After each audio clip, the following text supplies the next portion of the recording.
Good morning students. BSc part first bio student botany में हमने start कर रखा था फर्स्ट पेपर और पिछले वीडियो के अंदर हमने किया था सेल डिवीजन के बारे में हमने स्टार्ट किया था।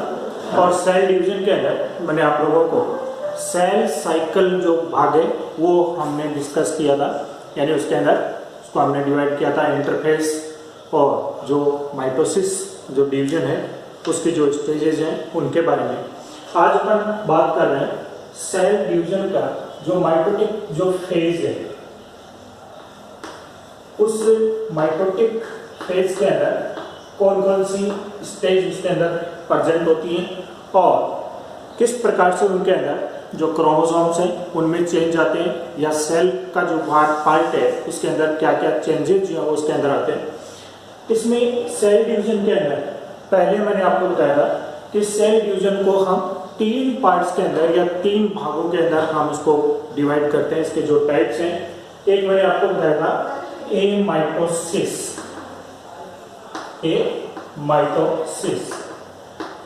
यानी यहाँ पर ए माइटोसिस जो सेल डिवीजन है, ए माइटोसिस जो सेल डिवीजन है, ये इसका जो नाम है वो दिया गया था साइंटिस्ट रीमैक के द्वारा और इसको डिस्क्राइब किया था फ्लेमिंग। एमाइटोसिस प्रकार का जो सेल डिवीजन है, ये सेल डिवीजन प्रिमिटिव प्रकार का सेल डिवीजन है, यानी यहाँ पर सेल के अंदर जो चेंजेस आते हैं, जैसे क्रोमोसोम के अंदर कंडेंसेशन होना, न्यूक्लियर जो मेम्ब्रेन है उसका डिसअपियर होना, स्पिंडल फाइबर्स का बनना, ये सारे जितने भी भाग हैं वो सारे के सारे इसके अंदर ए माइटोसिस के अंदर क्या होते हैं, एब्सेंट होते हैं। मीन्स यहाँ पर जो सेल है वो डायरेक्टली डिवाइड होती है, यानी न्यूक्लियस और जो सेल है वो दोनों डायरेक्टली डिवाइड होती है। जैसे ये सेल है और इस सेल के अंदर कंस्ट्रक्शन होकर के, और जब सेल के अंदर कंस्ट्रक्शन होगा तो उसी के साथ साथ इसका जो न्यूक्लियस है वो भी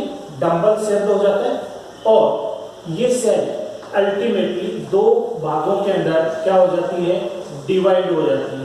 यानी इस प्रकार का जो डिवीजन है, ये डिवीजन क्या कहलाता है, ए माइटोसिस डिवीजन कहलाता है, जो एक प्रकार से प्रिमिटिव प्रकार का सेल डिवीजन है। और ये सेल डिवीजन खास करके प्रोकैरियोटिक प्रकार की जो सेल्स होती हैं उन प्रोकैरियोटिक सेल्स के अंदर ये पाया जाता है, लेकिन कुछ यूकैरियोटिक सेल्स भी हैं जिनके अंदर ये डिवीजन होता है। जैसे अपन प्लांट के अंदर बात करें तो ईस्ट के अंदर जो बडिंग प्रोसेस है वो बडिंग प्रोसेस क्या है, ए माइटोसिस प्रकार का सेल डिवीजन है। यानी इस सेल डिवीजन के अंदर ये जो दो डॉटर सेल्स बन गई हैं, ये दोनों डॉटर सेल्स इक्वल भी हो सकती हैं और अनइक्वल प्रकार की भी हो सकती हैं। तो इनमें ए माइटोसिस जो है वो डायरेक्ट इसके अंदर होता है। इसी प्रकार से आपने अमीबा के अंदर पढ़ा होगा, बाइनरी फिशन का में जो प्रोसेस है वो पढ़ा होगा, पैरामीशियम के अंदर आपने पढ़ा होगा।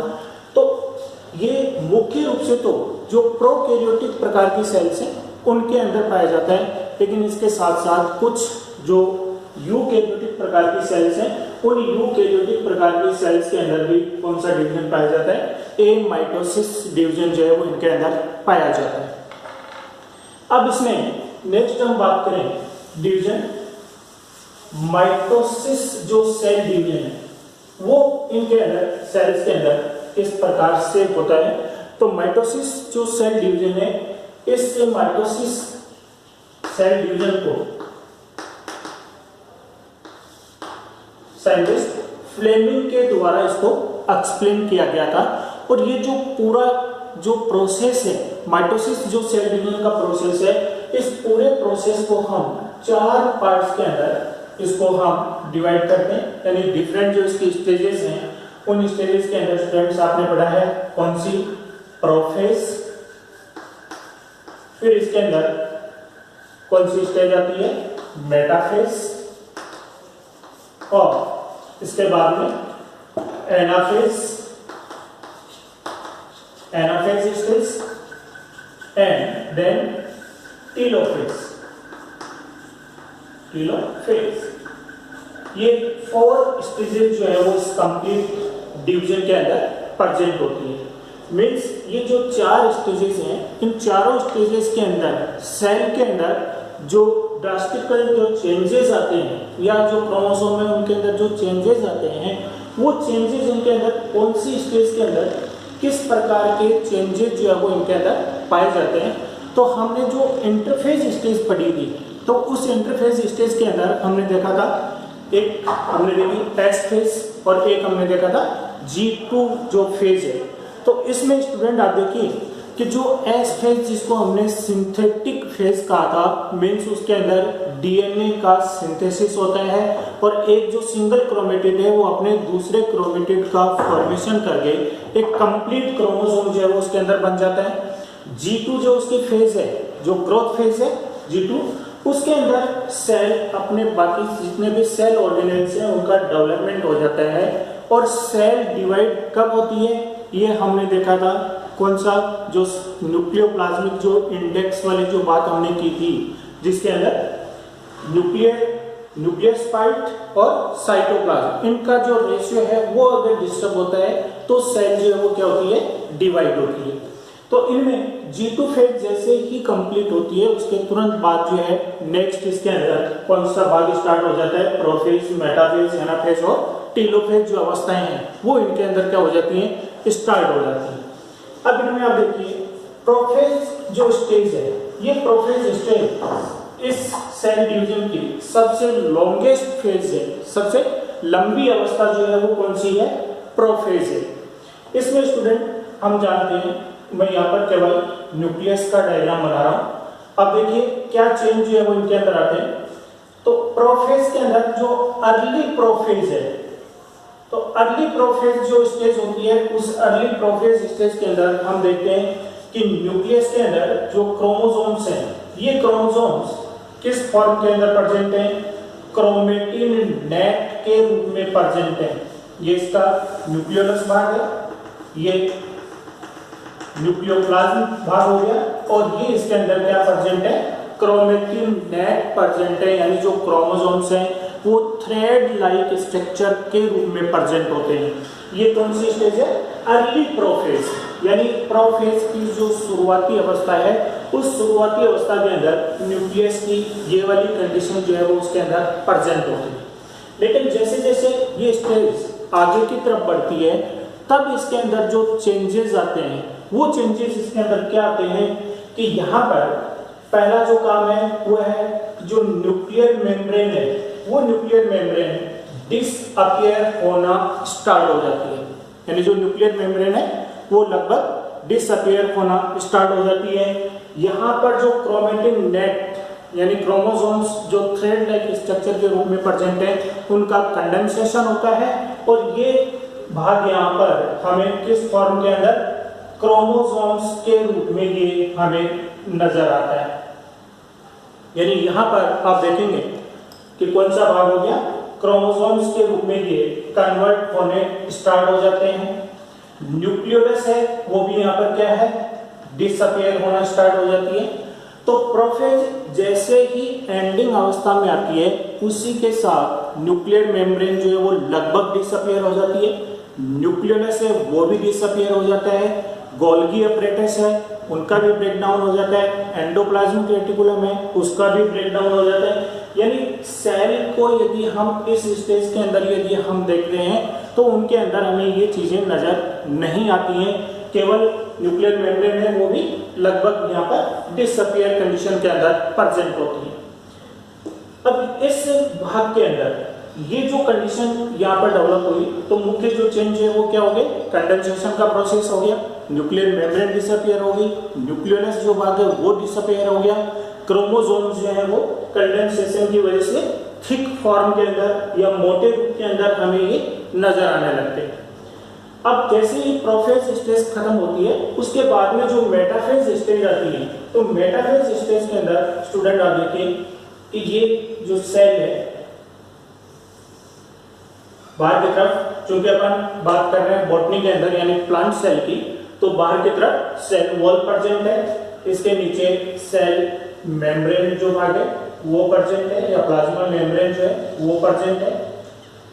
ये न्यूक्लियस भाग मेटाफेज स्टेज के अंदर आते ही न्यूक्लियर मेम्ब्रेन कंप्लीटली डिसअपियर हो जाएगी और क्रोमोसोम के अंदर जो कंडेंसेशन है वो और ज्यादा इसके अंदर हो जाता है और ये क्रोमोसोम्स अब यहाँ पर हमें क्रोमेटिड फॉर्म के अंदर नजर आते हैं, क्योंकि अपन जानते हैं कि एक जो क्रोमोसोम है वो 2 क्रोमेटिड्स का बना हुआ होता है और ये क्रोमोसोम अब साइटोप्लाज्म के अंदर फ्री हो जाते हैं, क्योंकि न्यूक्लियर मेम्ब्रेन जो है वो क्या हो गई यहाँ पर खत्म हो गई, तो क्रोमोसोम्स जो है वो यहाँ पर साइटोप्लाज्म के अंदर हमें नजर आते हैं।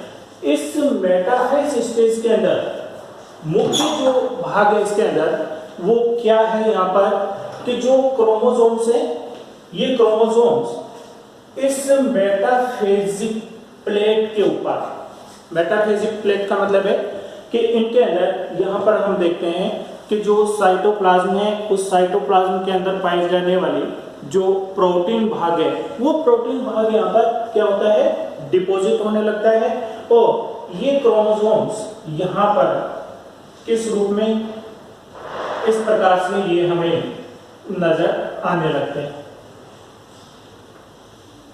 यानी इसमें आप देखेंगे कि प्रत्येक जो क्रोमोसोम है वो 2 क्रोमेटिड का बना हुआ होगा और ये क्रोमोसोम्स जो है वो यहाँ पर क्या हो जाते हैं आकर के जमा होने लगते हैं।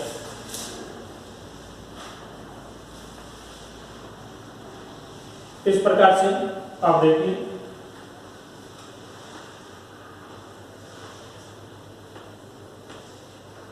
और इन क्रोमोसोम के अंदर क्या कंडीशन आप देखेंगे कि जब मेटाफेज स्टेज स्टार्ट होती है उसी दौरान यहाँ पर साइटोप्लाज्म के अंदर पाई जाने वाली जो ट्यूबुलिन प्रोटीन है वो ट्यूबुलिन प्रोटीन यहाँ पर स्पिंडल फाइबर्स का फॉर्मेशन करती है। यदि हम एनिमल सेल की बात करें तो एनिमल सेल के अंदर जो कि सेंट्रोसोम प्रेजेंट होता है, 2 सेंट्रियोल्स उसके अंदर प्रेजेंट होते हैं, तो वहां पर एस्ट्रल रेस का फॉर्मेशन होता है। जबकि प्लांट सेल के अंदर चूंकि सेंट्रोसोम नहीं है तो यहाँ पर ट्यूबुलिन जो प्रोटीन है उस ट्यूबुलिन प्रोटीन के द्वारा स्पिंडल फाइबर्स का फॉर्मेशन होता है और ये स्पिंडल फाइबर्स जो हैं ये पोल्स से लेकर के और क्रोमोसोम्स के साथ में क्या होते हैं जुड़ते हैं। तो क्रोमोसोम के अंदर जहां पर इसका कौन सा भाग प्रेजेंट है सेंट्रोमियर प्रेजेंट है, तो इस जगह पर काइनेटोकोर प्रेजेंट होते हैं। तो स्पिंडल फाइबर जो है वो उन काइनेटोकोर के साथ में क्या हो जाते हैं अटैच हो जाते हैं। तो ये जो स्पिंडल फाइबर्स इनके अंदर बनते हैं ये स्पिंडल फाइबर्स एक तो कंडीशन इनके अंदर वो होती है कि स्पिंडल फाइबर कहां से पोल से लेकर के क्रोमोसोम के साथ में जुड़ा हुआ है, ये तो क्रोमोसोमल प्रकार का हो गया। कुछ स्पिंडल फाइबर्स ऐसे बनेंगे जो क्रोमोसोम के साथ में नहीं जुड़ते हैं, पोल टू पोल सीधे ही प्रेजेंट होते हैं, यानी ये कंटिन्यूअस प्रकार के बन जाते हैं। जब मेटाफेज स्टेज लेट मेटाफेज यानी जब ये अवस्था खत्म होने की तैयारी में होती है तब यहाँ पर कंडीशन क्या बनती है कि जो स्पिंडल फाइबर हैं वो स्पिंडल फाइबर किस जगह पर बनने स्टार्ट हो जाते हैं कि ये दोनों जो क्रोमेटिड्स हैं तो क्रोमोसोम अपने मध्य भाग से स्प्लिट हो जाता है लंबाई के अंदर, यानी दोनों जो क्रोमेटिड हैं वो एक दूसरे से क्या हो जाते हैं सेपरेट हो जाते हैं, अलग हो जाते हैं और इनका जो काइनेटोकोर है वो स्पिंडल फाइबर्स के साथ में जुड़ा रहता है। इसी जगह के ऊपर आकर के यहाँ पर जो स्पिंडल फाइबर्स हैं वो किस प्रकार के बन जाते हैं इंटरजोनल प्रकार के। तो जब एनाफेज स्टेज आती है उस एनाफेज स्टेज के अंदर क्या चेंज आता है कि जो इंटरजोनल प्रकार के जो स्पिंडल फाइबर्स बनते हैं वो स्पिंडल फाइबर्स दोनों क्रोमेटिड्स को पोल्स की ओर धकेलने का काम करते हैं, यानी उनको पोल्स की तरफ पुश करने का काम करते हैं।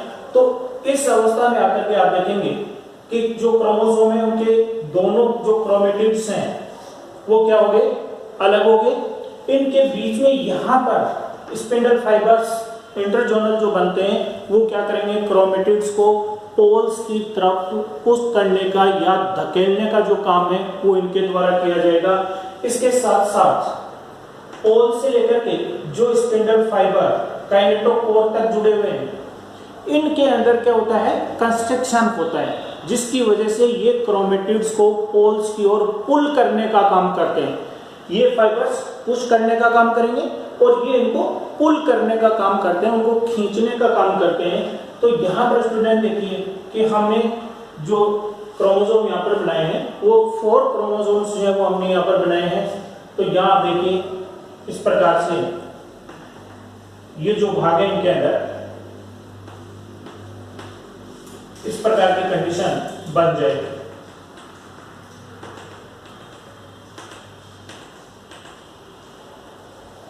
तो क्रोमोसोम का जो भाग है इसके अंदर, तो मेटाफेज स्टेज के अंदर चूंकि क्रोमोसोम का कंप्लीट कंडेंसेशन जो है वो इसके अंदर हो जाता है, तो क्रोमोसोम की जो स्टडी की जाती है वो मेटाफेज के अंदर ही की जाती है।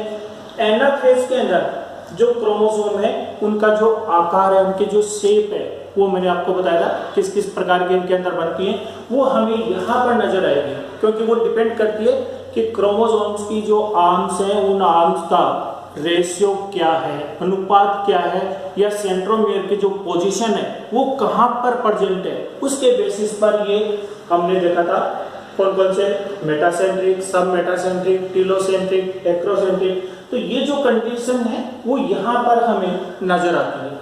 तो एनाफेज स्टेज के अंदर क्रोमोसोम्स जो हैं वो पोल्स की तरफ मूव करने लगते हैं, और जैसे जैसे एनाफेज जो है ये खत्म होती है, टीलोफेज जो है वो स्टार्ट हो जाती है। तो टीलोफेज जो कंडीशन है, ये कंडीशन एक प्रकार की क्या है, रिवर्स प्रोफेज है। टीलोफेज या रिवर्स प्रोफेज, यानी प्रोफेज के अंदर जो चेंजेस आए थे उन चेंजेस के ठीक विपरीत प्रकार के जो चेंजेस हैं, रिवर्स प्रकार के जो चेंजेस हैं, वो किस अवस्था के अंदर, टीलोफेज अवस्था के अंदर हमें नजर आते हैं, टीलोफेज के अंदर हमें देखने को मिलते हैं। यहाँ कंडीशन क्या हो जाएगी कि जो क्रोमोसोम्स थे, यानी एक क्रोमोसोम के जो दोनों क्रोमेटिड्स हैं वो दोनों क्रोमेटिड एक दूसरे से अलग हो गए। तो यहाँ पर आप देखिए 4 क्रोमोसोम थे, चारों का एक एक जो क्रोमेटिड है वो कहां पहुंच गया, पोल के ऊपर पहुंच गया। और अब यहां पर चूंकि ये रिवर्स प्रोफेज प्रकार की कंडीशन है, यानी यहां पर न्यूक्लियर मेम्ब्रेन डिसअपियर होना स्टार्ट होगी, वो कंडीशन यहां पर आकर के क्या होता है, न्यूक्लियर जो मेम्ब्रेन है वो यहां पर वापस अपीयर होना स्टार्ट हो जाती है। न्यूक्लियस जो डिसअपियर हुआ था वो यहां पर वापस अपीयर होना स्टार्ट हो जाता है। तो इस प्रकार से आप देखेंगे कि एक जो सेल थी उसका जो न्यूक्लियस है वो न्यूक्लियस अब 2 न्यूक्लियाई के अंदर क्या हो गया, डिवाइड हो गया। माइटोसिस जो सेल डिवीजन है, इस माइटोसिस सेल डिवीजन का अर्थ हम जानते हैं, इसको हम बोलते हैं समसूत्री विभाजन, यानी इक्वल डिवीजन। तो इक्वल डिवीजन का मतलब होगा कि यहां पर सेल के अंदर जितने क्रोमोसोम इसके अंदर प्रेजेंट हैं उतने ही क्रोमोसोम इसकी डॉटर सेल के अंदर प्रेजेंट होंगे। यानी यहां पर 2 न्यूक्लियाई बन गए, ये दोनों न्यूक्लियाई 2 डॉटर सेल का फॉर्मेशन करेंगे। यहां पर टोटल क्रोमोसोम्स जो है वो हमने कितने बनाए थे, 4 बनाए थे। तो यहां आप देखिए क्या बन गए, हाफ क्रोमोसोम, यानी एक क्रोमेटिड है। और ये कंडीशन जो है आगे चल करके हमें पता है इंटरफेज में जाएगी, जहां पर एस फेज आएगी। तो उस एस फेज के अंदर इस क्रोमेटिड का दूसरा जो भाग है वो वहां पर बन जाएगा, यानी डीएनए का सिंथेसिस हो जाएगा और एक कंप्लीट क्रोमोसोम का फॉर्मेशन हो जाएगा। तो जितने क्रोमोसोम पेरेंट सेल के अंदर प्रेजेंट होते हैं माइटोसिस के अंदर, उतने ही जो क्रोमोसोम्स हैं वो डॉटर सेल के अंदर क्या होते हैं, प्रेजेंट होते हैं। Thank you student.